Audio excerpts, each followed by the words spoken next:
Good morning. We're just giving folks a moment to get in from the wait room.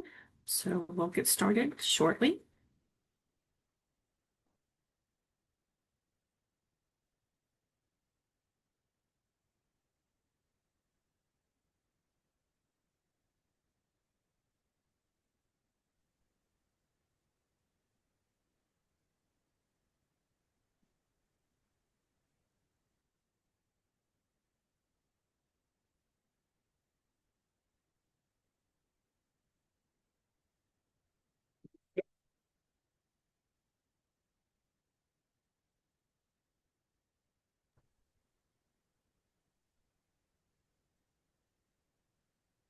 Hey. Well, good morning again. My name is Veronica Judy Cecil. I'm Senior Deputy Commissioner here at the Kentucky Department for Medicaid Services, and we welcome you to this month's Medicaid Monthly Virtual Meeting. If you're here with us live, thank you for taking the time to be with us today. And if you're watching the recording, we appreciate you checking in and catching up on our updates. We have another very full agenda, so let's get started. As you can see, we're going to have a lot of regular updates that includes Medicaid renewals, the initiatives going on this in Medicaid right now, the 1915 I Rise initiative, reentry, the new 1915C Community Health for Improved Lives and Development waiver. We have some information about National Diabetes Awareness Month. We welcome our sister agency, the Department for Public Health, to give an update on Kentucky immunization. So thank you for the folks representing public health. And then, as always, our wonderful Dr. Judy Terrio will present the Our Healthy Kentucky Home Spotlight, and this month is Community Health Workers. So let's get started. Next slide, please. This is the snapshot that we show just to kind of make folks understand where the trend is for Medicaid renewals. And as you can see, we are trending slightly down. That happened with September renewals, and we're seeing again October renewals. The reality is that we restarted child renewals in July. And we are seeing some additional individuals drop off as a result of that. We'll get into a little bit more information as it relates to those in our October renewals. Next slide, please. So this is a snapshot of the October renewals. We had kind of one of our larger numbers this in October for renewals. 100 over a little over 120,000 individuals went through a renewal. But I'm happy to say that we did have, close to 98,000 get approved. That is around 82%. So still a pretty high approval rate here in Kentucky. Terminations are 19,941. I'm sorry to report that the majority of those are children. We're kind of digging into that to make sure those are appropriate to the extent that we can. We'll talk about, we'll highlight the child renewals here shortly. And then in the far right bucket there, the pending, that's 903. What that means is that when the end of the month came, so on October 31st, if someone had submitted something to the state and we had not yet processed it, then that is a pending case that goes over to the next month, and they remain pending until the state takes action. So that's what that bucket means. Let's go to the next slide, please. So this is showing you renewals by age. On the left-hand side are approved. On the right-hand side are those who were terminated. As you can see, let me just point out that orange line is the child terminations for age 7 to 18. And equally concerning is the blue box to the left of it, which is those 0 to 6. Our numbers are much higher. We also had a very large number of individuals go through renewal in October. So keep in mind that is still a factor of why we're having higher numbers. the 82% approval rate still shows that and by looking at the percentage, still shows that we're trending with other months in terms of how many are getting approved. But we are concerned about the child terminations, and we'll continue to focus on that. Next slide, please. So digging a little bit deeper into child renewals in October, what you're seeing here is the blue line is approved, the orange bucket is terminated. Starting from far right, those are folks who were able to be passively renewed. And as a reminder, that means that we're able to go out and check data hubs and verify folks without them having to take any action. If we're able to do that, then they're passively renewed. It's also, you've heard it called ex parte, so they don't have to take any action. So that is the largest bucket of children who were approved that way. When you go to the middle bucket of passive with RFI, that means that we did try to go out and do that passive renewal. There was just something very minor that had to be verified. And so we sent a RFI or request for information to those families to try to complete that renewal.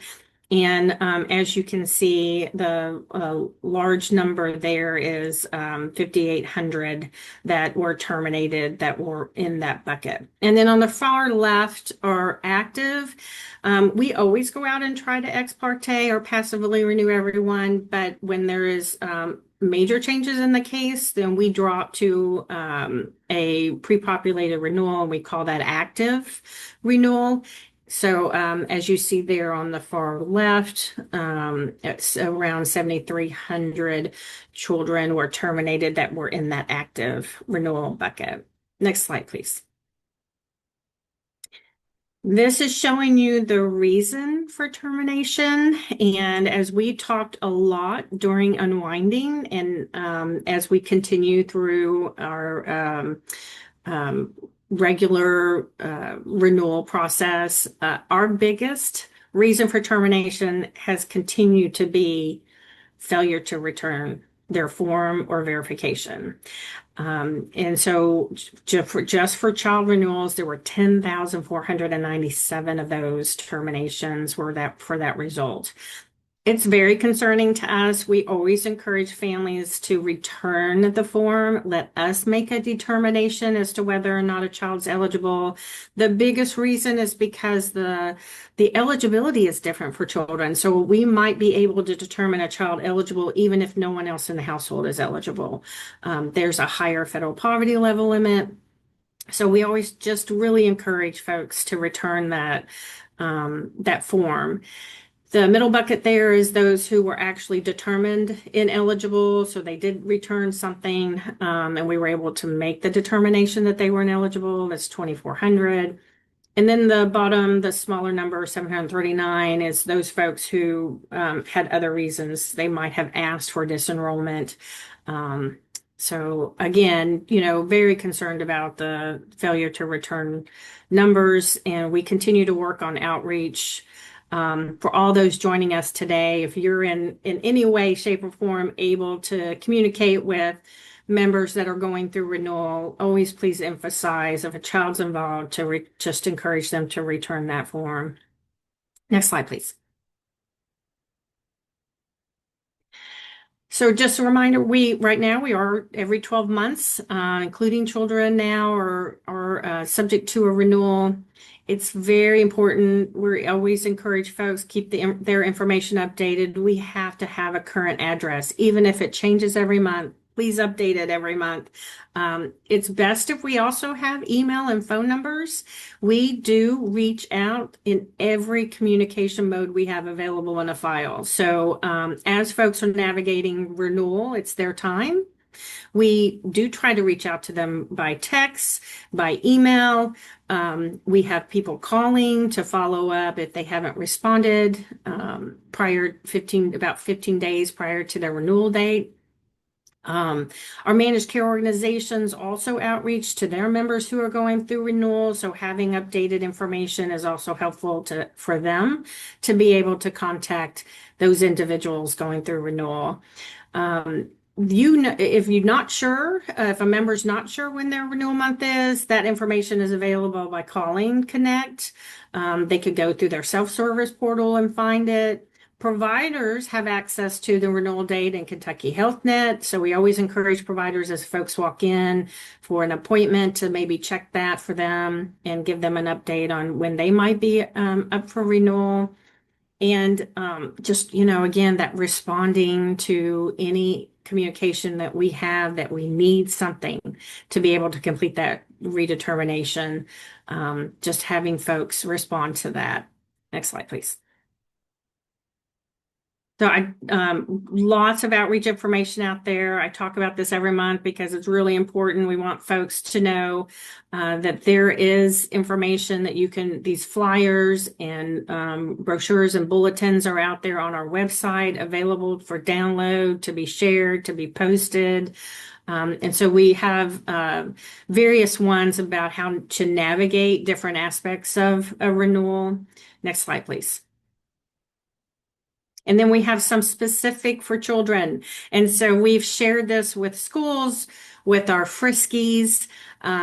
We're trying to get the child renewal information out as well. So we just encourage folks to pull these down and to post and communicate with any member you may interact with that has a child to please utilize this information.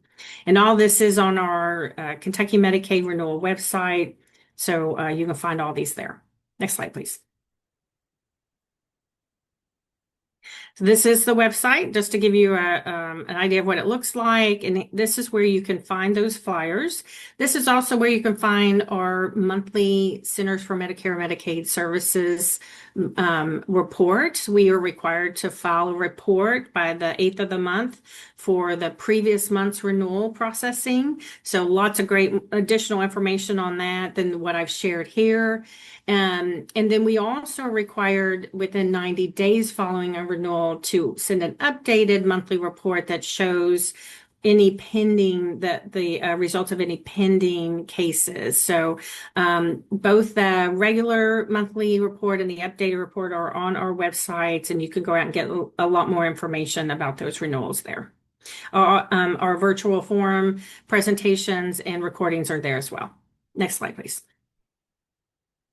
Now I'm going to turn it over to David Very for an update on the marketplace. Yeah, good morning, everyone.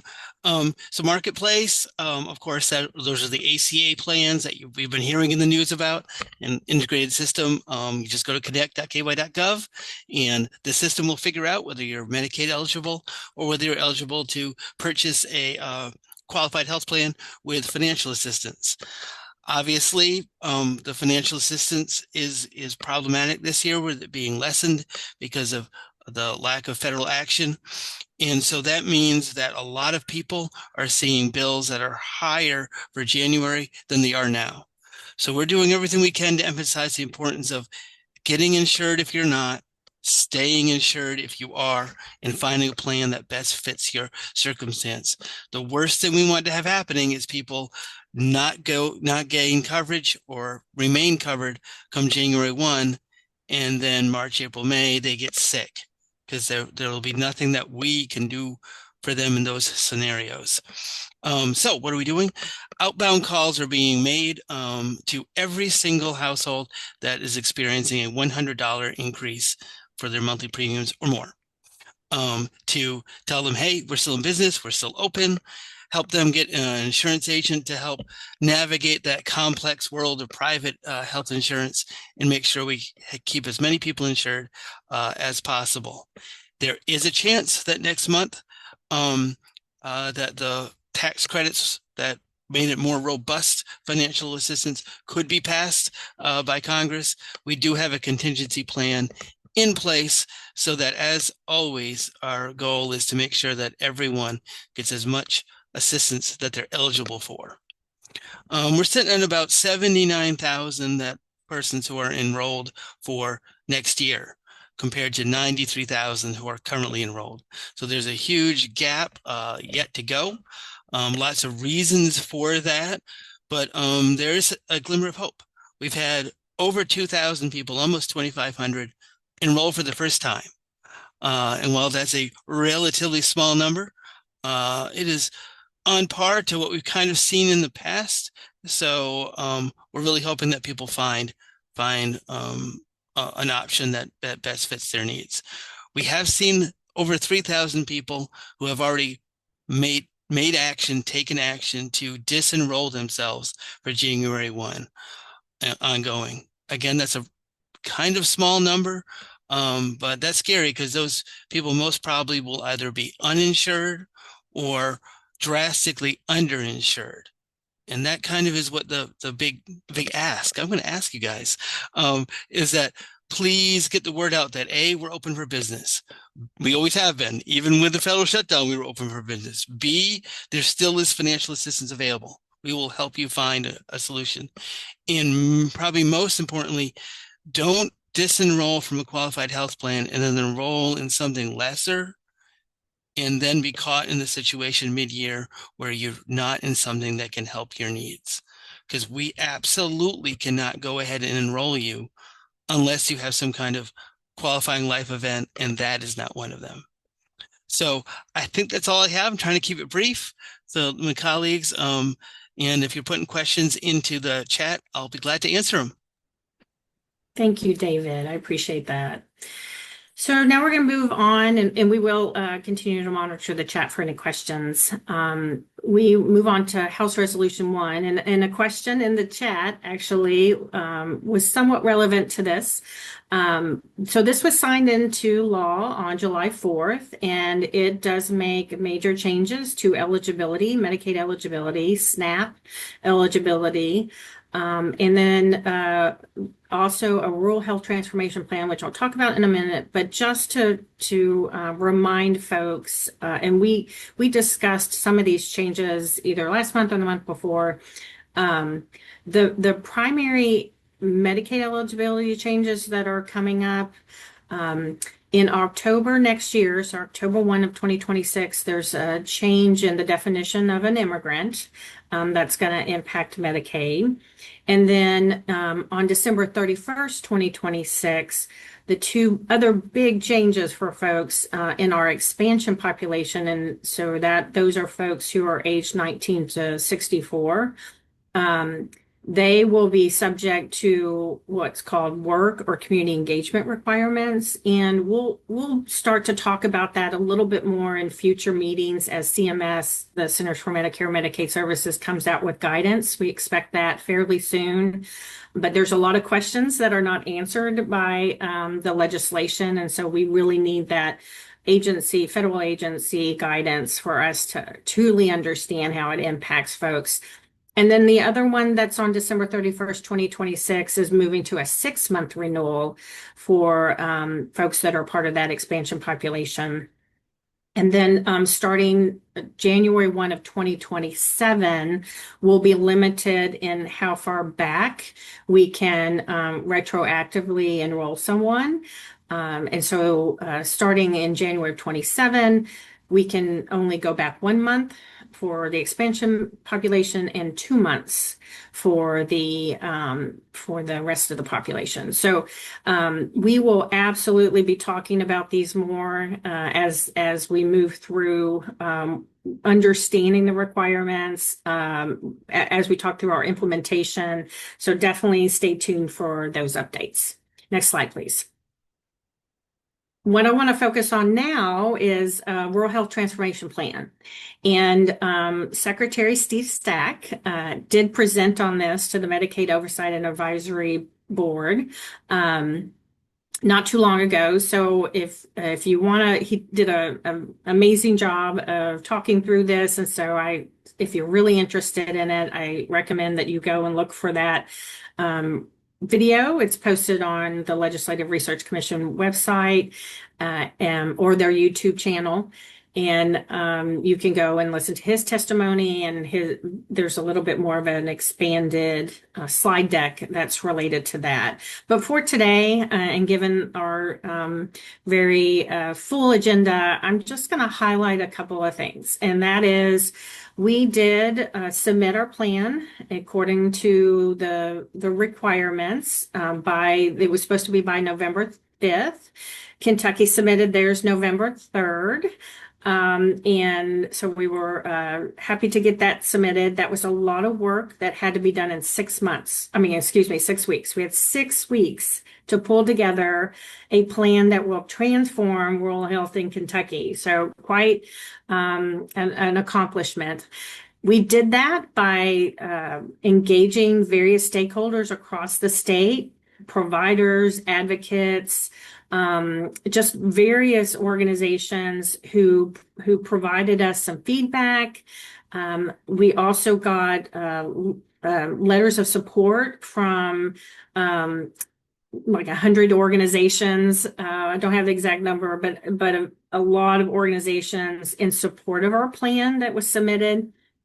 So I bring that to everyone's attention to say that we did not do this in a vacuum. We did not just do this ourselves. We have a lot of engagement with folks out in the state who would be part of the solution and implementation of our plan. So these are just the 5 areas that we included in our plan. The plan is not available to the public yet. The application, it will become available once CMS finalizes what is approved. And there's negotiation going on between CMS and states to come up with a final product. And so once the final approval is done, then we'll post the information for folks. But right now, this is what we're sharing.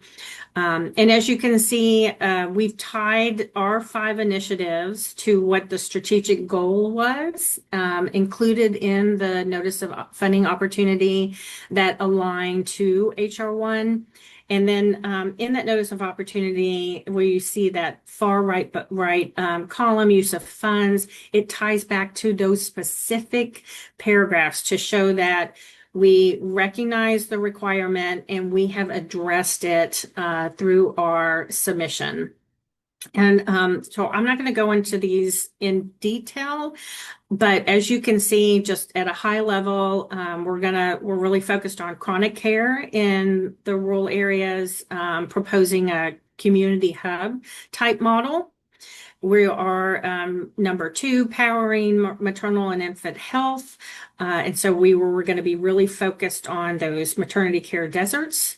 Third is a rapid response to recovery. If you're not familiar with the empath model, we'll be talking a lot more as we work to implement this initiative.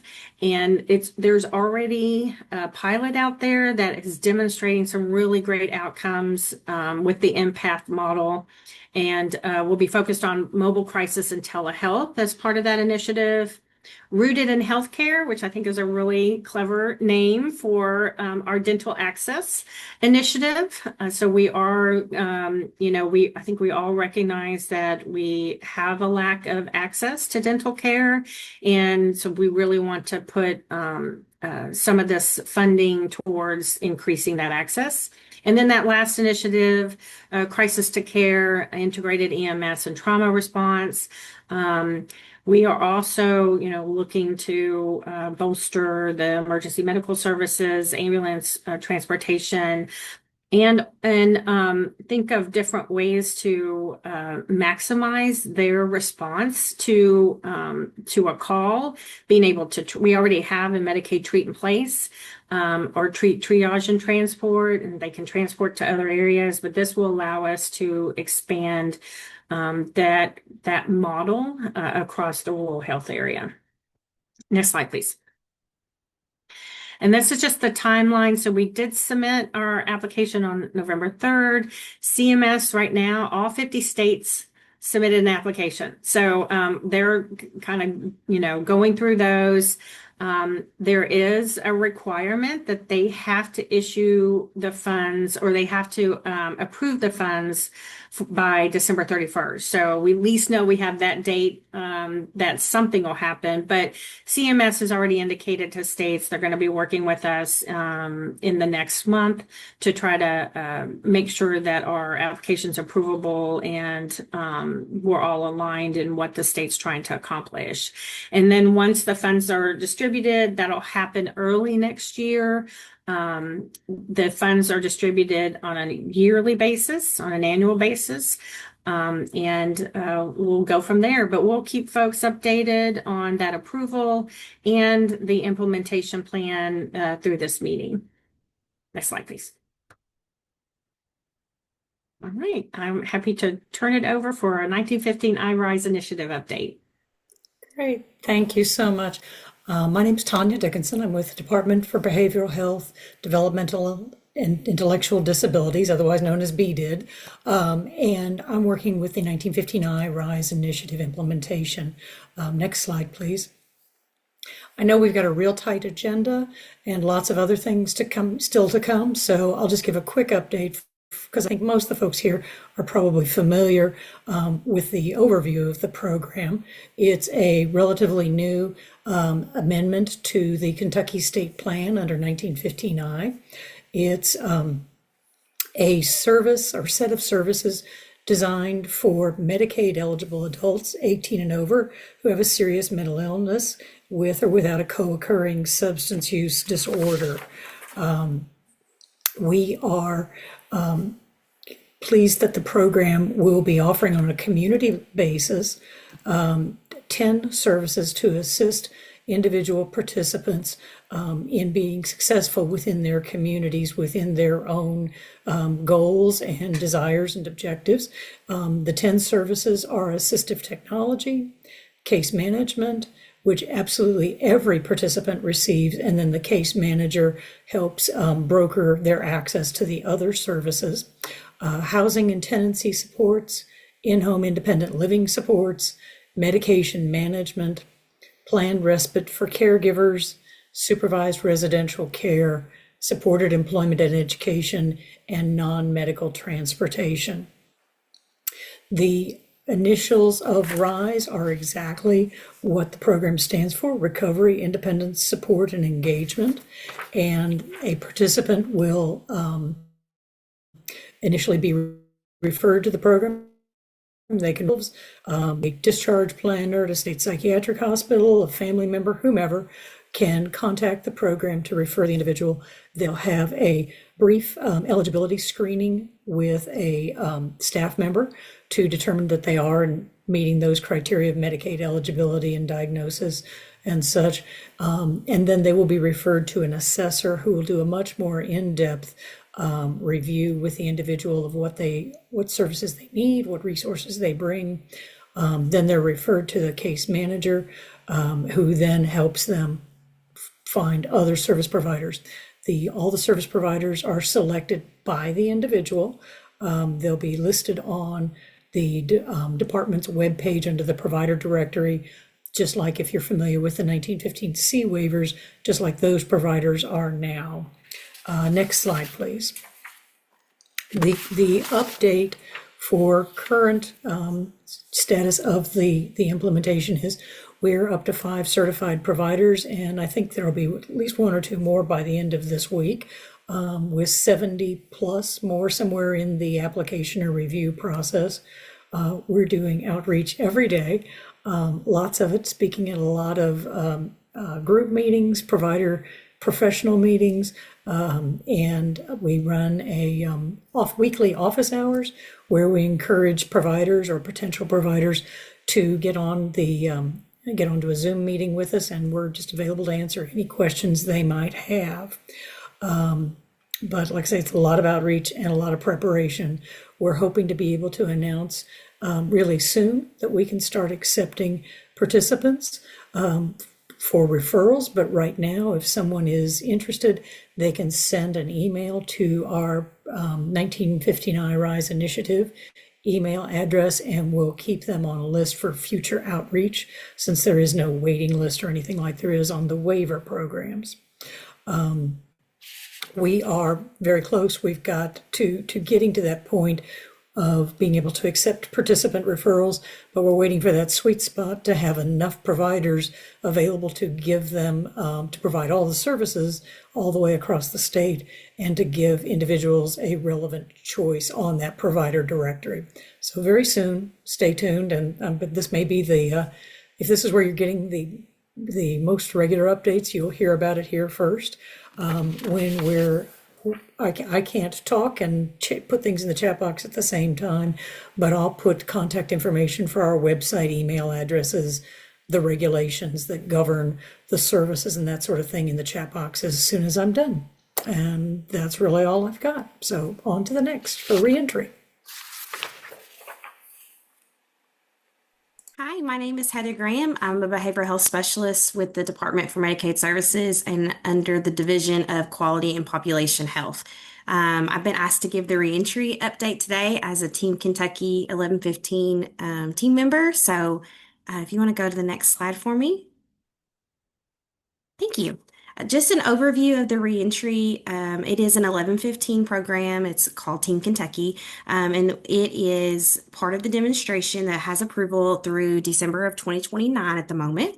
Eligibility includes adults and youth who would be eligible for Medicaid if not for their incarceration status. And so working with the Department of Corrections, working with Department for Juvenile Justice and the Youth Development Centers to provide case management services 60 days prior to release, and then 12 months post-release, and then also providing medication-assisted treatment and counseling for substance abuse disorder 60 days prior to release. And then also in that, it's going to be able to provide a 30-day supply of prescription medication and any durable medical equipment, things of that nature that are immediately upon release from incarceration. So it's really exciting to be able to offer and bring this into this space. The reentry implementation plan is still pending with the Center for Medicaid Medicare Services, CMS. DMS has received some feedback and is continuing to communicate with CMS regarding the approval of the implementation plan. The project team is actively working to ensure the system alignment across all the platforms. I will tell you guys that is a fun time. There's lots of testing that goes into that and lots of pieces and puzzles that have to align to make that work. And it should be finalizing testing to kick off in December, and then going into the first quarter of 2026. The Department for Medicaid Services is continuing to collaborate with our managed care organizations regarding contracting with our justice partners. So individual DOC, DJJ providers, practitioners, prescribers that have not been currently enrolled. We're working on getting them enrolled and starting that process and getting them to get a target of end of the year completion. And that way we can have what we need to continue to move forward. Also, provider training and readiness is continuing through 2025, and it will continue into early of 2026. So full speed ahead. Next slide, please. The other piece is the Consolidated Appropriations Act, the Section 5121. So this is a state plan amendment piece of this. Eligibility includes youth who are Medicaid eligible at incarceration or that during their placement that they have been found Medicaid eligible, anyone who's under 21, any of the individuals who qualify under our 1115 former foster care youth, demonstration age, those are some of the eligible participants, and then our DOC state prisons, DJJ, our youth development centers, and then the services offered with this part is screening and diagnostic services. So that's going to include their medical, dental, vision, behavioral health screenings, diagnostic services, anything that they're going to need 30 days prior to release. And then it also offers them targeted case management 30 days prior and at least 30 days after release. So we're keeping in contact and giving them some extra support as they're going back from displacement into the community. So the alternate benefit plan, state plan amendment is currently in progress. The states have been given through 2026 to be in full compliance with the Section 5121. Um, DMS is continuing to work with CMS regarding the draft of the state plan amendment, and we will post public notice prior to submission, and hopefully, fingers crossed, that will be before the end of the year. And the CAA also has a grant opportunity attached to it. We have been awarded a part of that grant, but we have not received funds as of yet in order to support the implementation. And so we're continuously going back and forth between CMS to get some information and have some things currently under review so that we can get a release of those funds so that we can also use those for implementation with Department of Corrections, Department for Juvenile Justice, youth development centers, just being able to get these things off the ground. And I think that's all I have. Thanks for allowing me to be here. Thank you, Heather.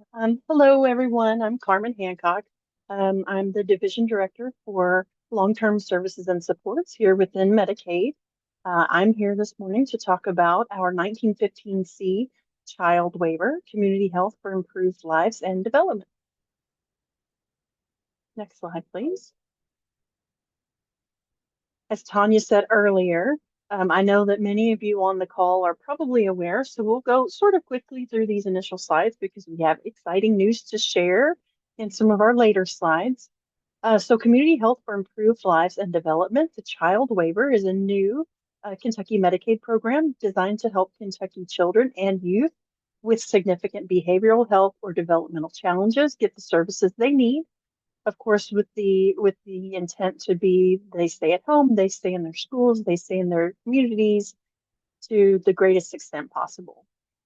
We do anticipate having the child waiver up and running in January of 26. And just reiterating the focus of the waiver being to serve children and youth with the most complex needs that might look like a level of care like a psychiatric inpatient hospital or an ICFID.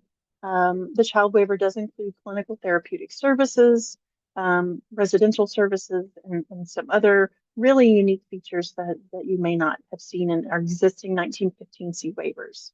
Next slide.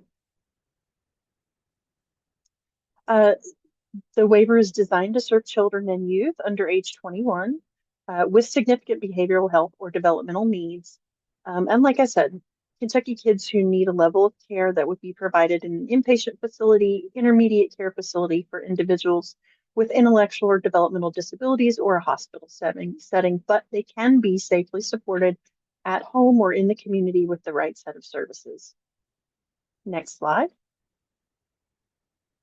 Enrollment is going to be targeted to youth who have exhausted the supports and services, enabling them to remain in their community, and who may also be unhoused or at risk of being unhoused, have a history of at least 2 different foster care placements, have had at least 5 contacts with law enforcement, or may be discharging from an institutional setting within the next 45 calendar days.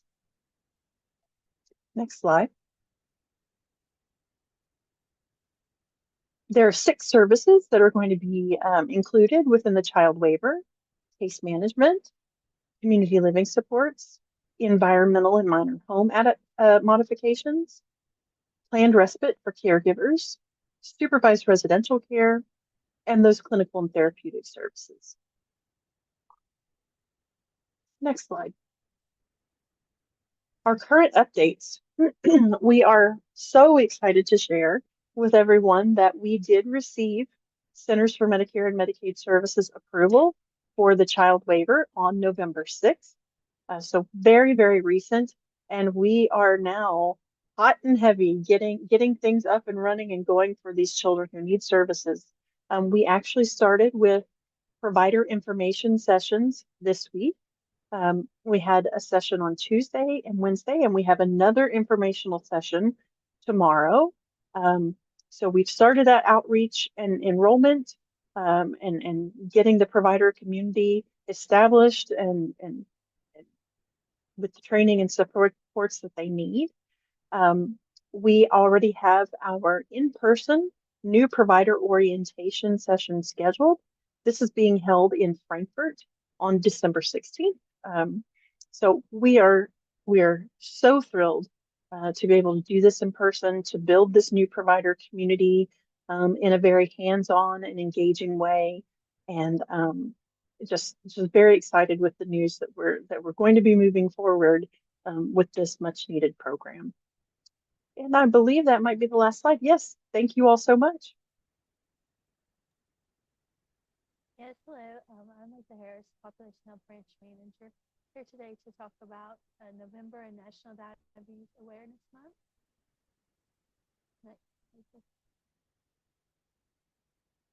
And we want to start off with sharing some diabetes data across Medicaid members.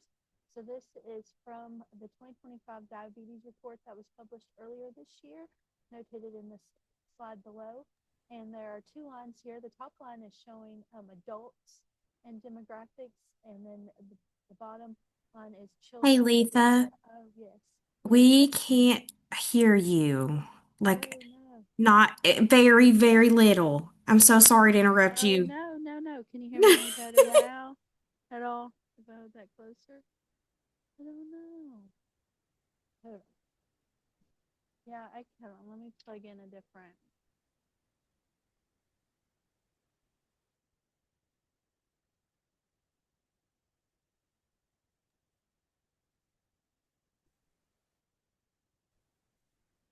Can't hear you at all now.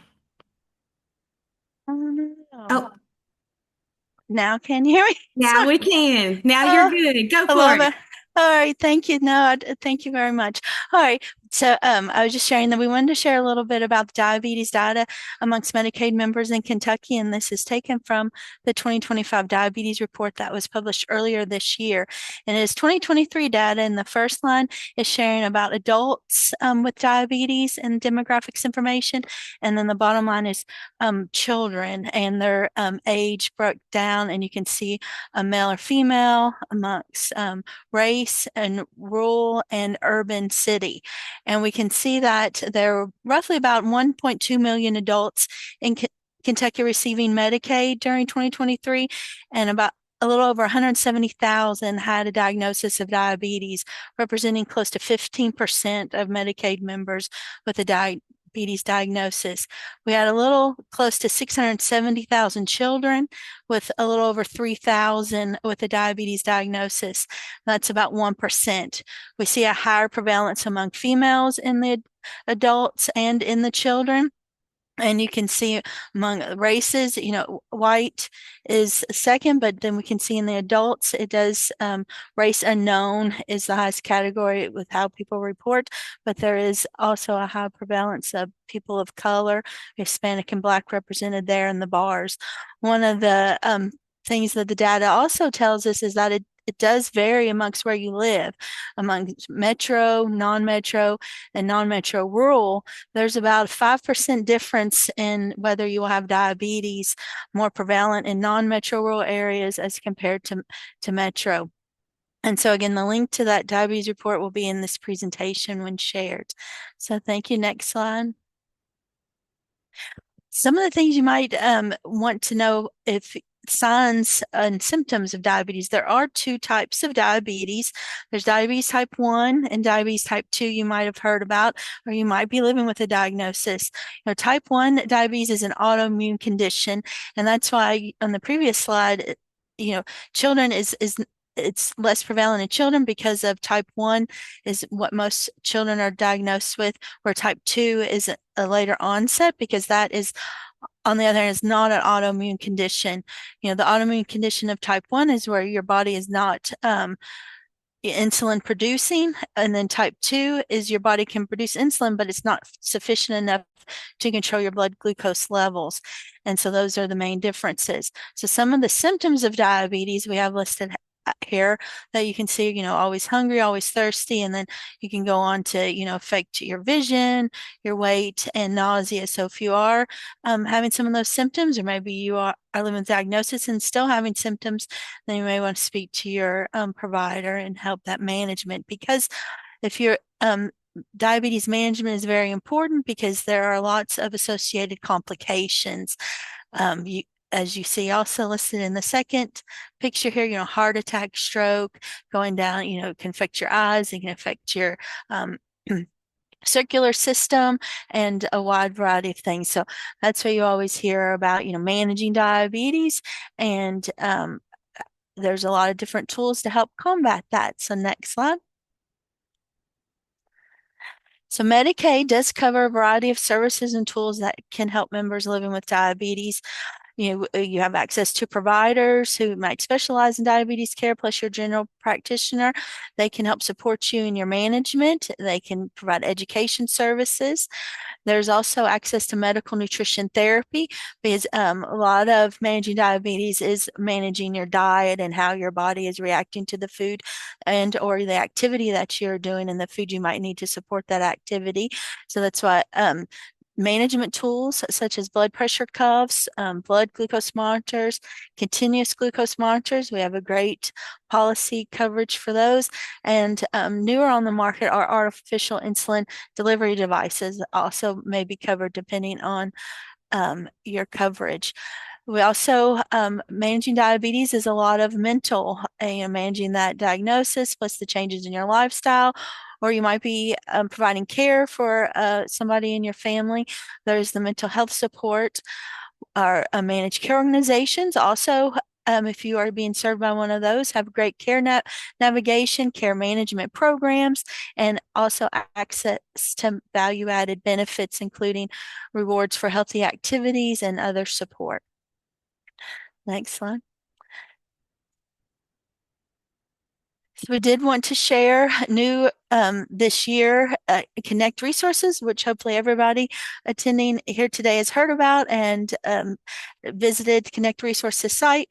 Late September, diabetes was added as a subcategory in Connect, making it easier to locate resources across the state to help you manage diabetes, or to manage that diagnosis, or again, when you're caring for a loved one.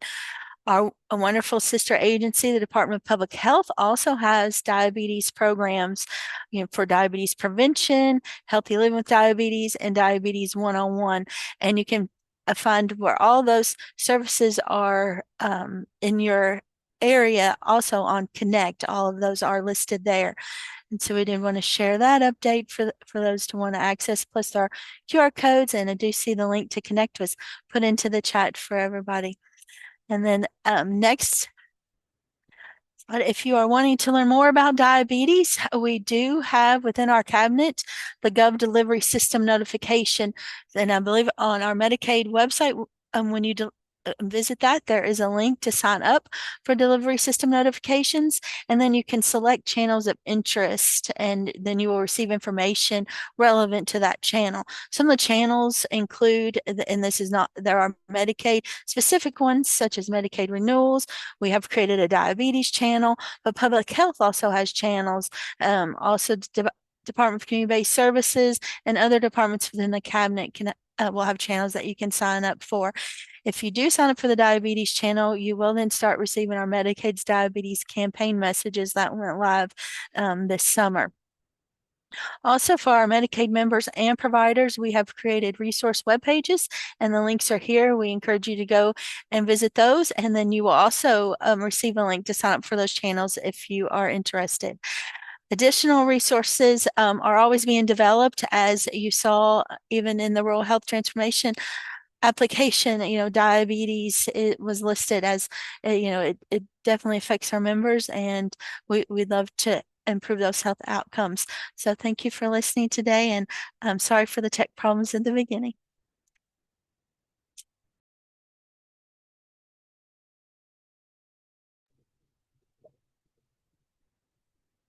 Great, thank you. I guess you're turning it over to me. So good morning. It's a pleasure to be here, and I appreciate being invited to give a brief update on our Kentucky immunization program.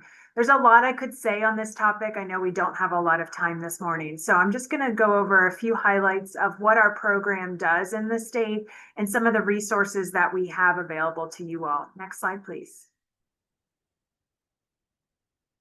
So our Kentucky Immunization Program is housed within our Department for Public Health. And one of our major functions is to oversee and administer the Vaccines for Children program, which is a large program in Kentucky. We have approximately half of children in the state do receive their vaccines through the VFC program. We have nearly 500 healthcare providers and pharmacies that are enrolled in that program. Many of you are maybe participants yourselves. And this is vaccines. It's an entitlement program for all Medicaid eligible and uninsured and underinsured children 18 and younger in the United States. We have a very small adult immunization program called the 317 program, but we do work with many partners across the state for some adult vaccines as well. Another major function is to oversee and maintain our Kentucky Immunization Registry. And the registry has become much more robust since the pandemic. So we have a lot of good information in there now, really good uptake from providers electronically submitting messages to the registry, and a lot of back data entry of historic records as well. So we have a public portal where individuals can go and access their records or the records for their children, and many access records in healthcare clinics across the state as well. Next slide, please. We have a lot of materials to provide technical assistance and recommendations to healthcare providers and for the general public. I have a link here that goes to an immunization outreach page. We have many toolkits. This is one example of specific toolkit for age groups. We have some that are specific for school-age children and vaccine preventable diseases within schools and how to manage those. We have materials for pregnant women, for prenatal care providers. So lots of subpopulations of interest as well. So please take a look at that. And we're continuously updating these and improving our materials. Certainly reach out if there's something that you think that we're missing. We're happy to try to develop that. Next slide. We also conduct the school immunization survey each year to track vaccine uptake among school-age children. There's 3 checkpoints that are looked at: kindergarten, 7th grade, and 11th grade. And we publish this data on our website, this healthtracking.ky.gov website. So you can go to that website and find school immunization data down to the school level and look at what the current year children have in terms of their kindergarten vaccine uptake, their 7th grade or 11th grade vaccine uptake. Statewide, we have saw a decline in immunizations during the pandemic, as did every other state. So you can see here, this blue line represents coverage of all the state required vaccines for school entry. And prior to the pandemic, we were close to 90% of all children had everything. And that declined. We had a slight uptick in 2022, 2023 with a lot of catch-up vaccine campaigns. But unfortunately, we've seen a sustained declining trend of the last 2 years. This trend is similar for specifically the MMR vaccine, the measles, mumps, rubella, which of course is one that we're very concerned about due to the transmission that we've seen across the US and the declining vaccination rates we've seen, not just in Kentucky, but nationwide. Next slide. We also lead the surveillance and disease control activities for vaccine preventable diseases. That includes things like measles and whooping cough, but also our surveillance of respiratory viral diseases, including COVID, influenza, and RSV. We maintain a dashboard throughout the year. This is a screenshot.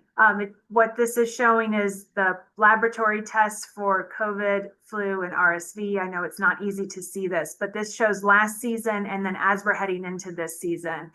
What you can't see here is that things are starting to tick up. This is, today is the day we updated the dashboard. We're seeing increases in RSV RSV and flu right now. Not nearly where we have been in historical highs, but we're certainly at the start of flu season, definitively. You can also see information here on strain typing and subtyping, so we track that as well. We have other data on our dashboard. This is just one indication of what we have. There's much more information here you can explore. Next slide.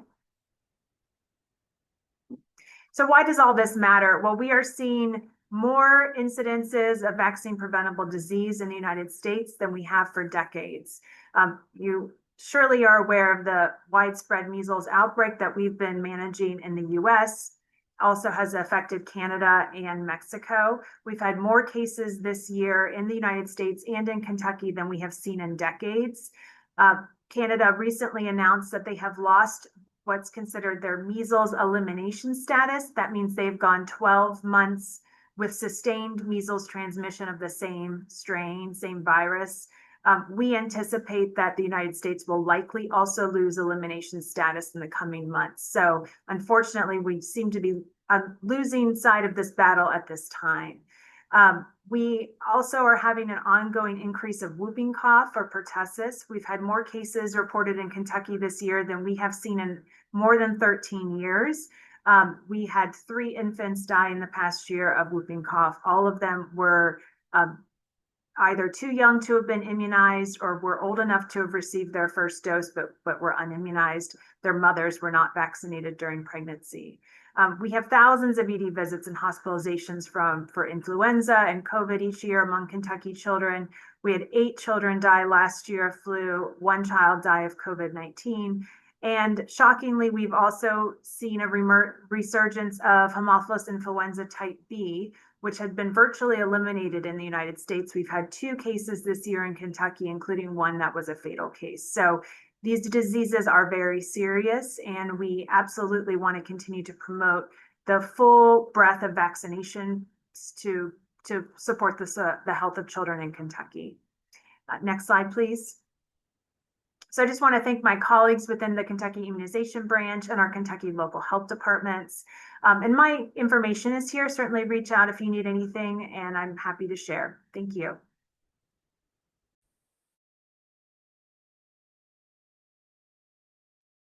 Hello, everybody. I am going to give you a brief update on our Healthy Kentucky home. So next slide. Last year, we talked about different disease processes, and we talked about what you can do to control your health and well-being, and about eating right, exercising, and engaging with others. This year, we're going to take it one step further, and we're going to talk about different programs that are available through our Department for Public Health to all Kentuckians to help you improve your health and your wellness. So next slide. Just a quick overview.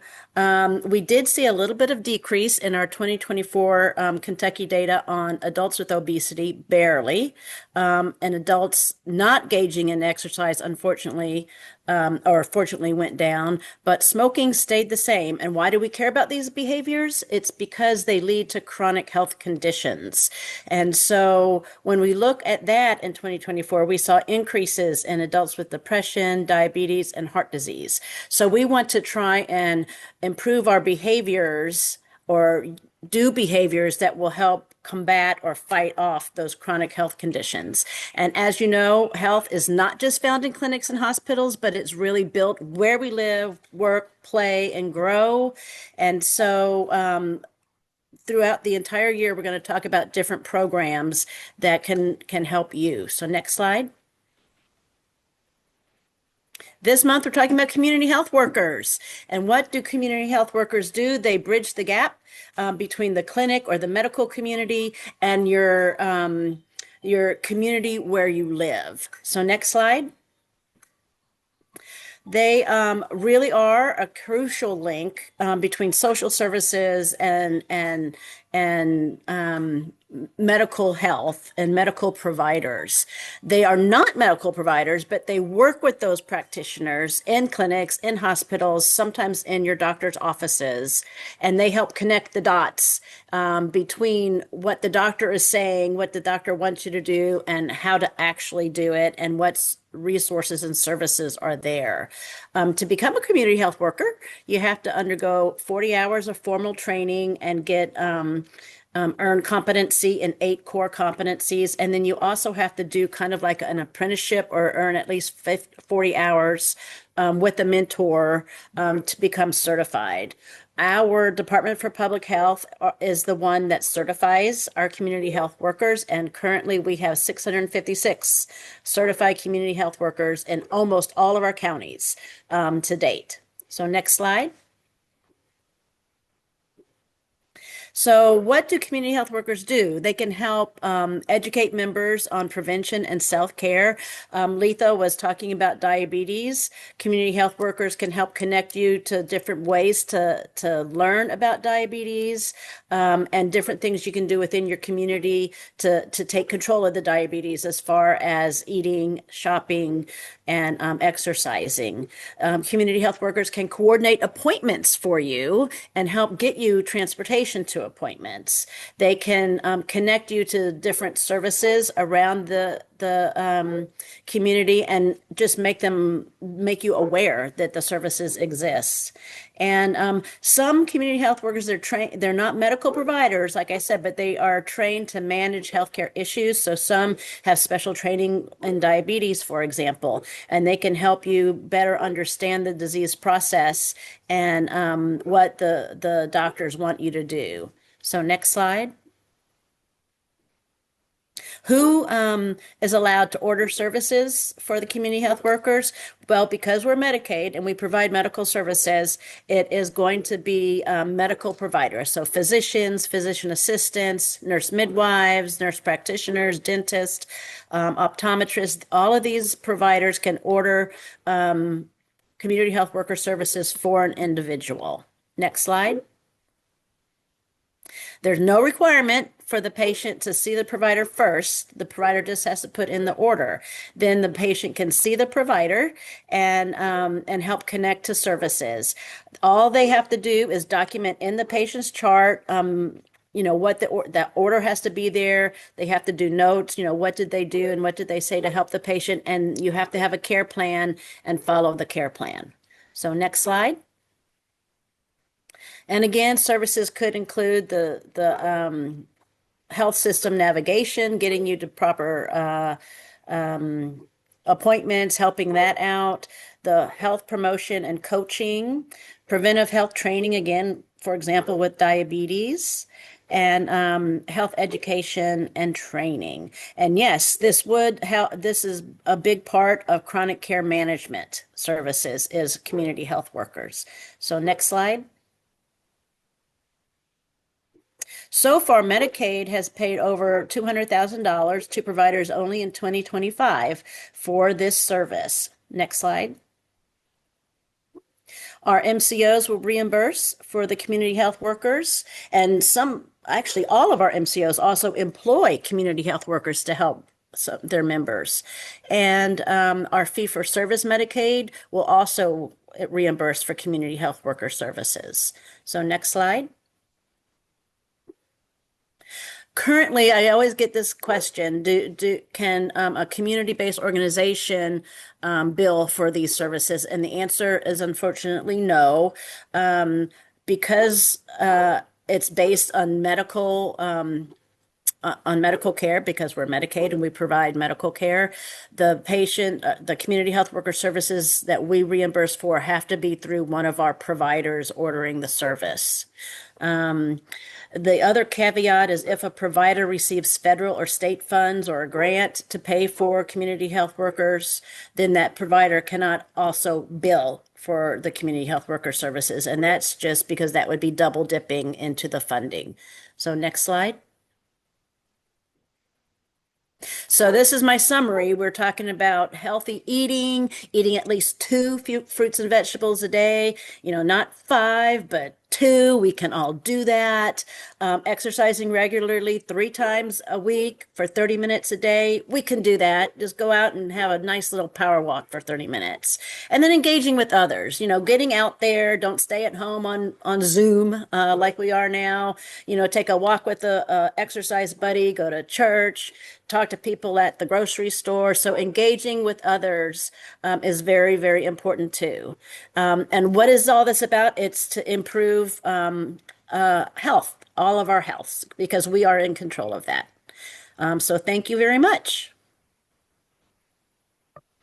Thank you so much, Dr. Terrio. My name is Blaine Gillingham. I'm with the Kentucky Medicaid Communications team, and I'll be wrapping up for today. So I do want to thank everybody for staying a little bit over. I know we kind of went over just a little bit, but thank you all so much for sticking with us. Your participation is highly valuable, and we love being able to have this meeting every month. So again, thank you all for attending today's meeting. All chat items will be recorded and they'll be shared with the appropriate staff for further follow-up if needed. So again, thank you all so much for attending for today, and we hope to see you all for next month's meeting in December. It'll be our last meeting for 2025.